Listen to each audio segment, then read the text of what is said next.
Free Palestine is just today's version of Hitler. The Christian, Levantine, book-based, revelation-based tradition. And it establishes itself, as you know, in Rome and Byzantium. And there are councils that decide what man is to believe. And anyone who doesn't believe that had better either keep quiet or try to get out of the country. Now, Project Esther proposes a rebrand of all critics of Israel as, surprise, surprise, Hamas supporters.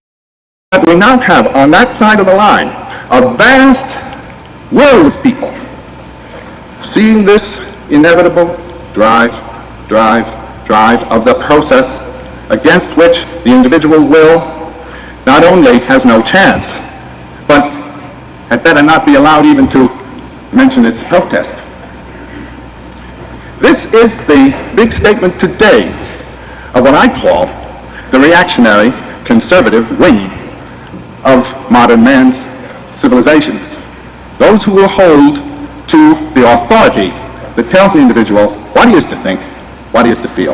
And we had no voice. We had no eligibility to access our taxpayers' dollars as the biggest minority and the biggest suppressed people. So, now against that, I want to put what I regard, and what seems to me to be very clearly indicated when one regards the history of Occidental civilization, as the European respect for individual difference and the human factor.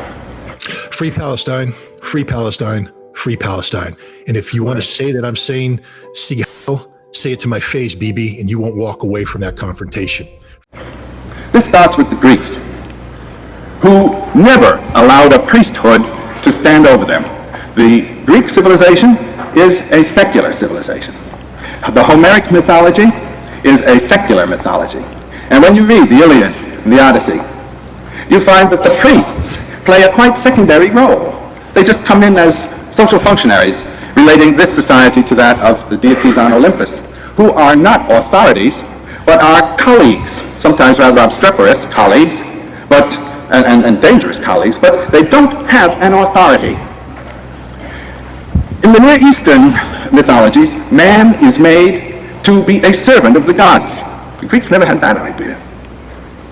When you are made to be a servant of a god, if you don't perform the service, you experience guilt. The Greeks never experienced guilt. Then we have coming into Europe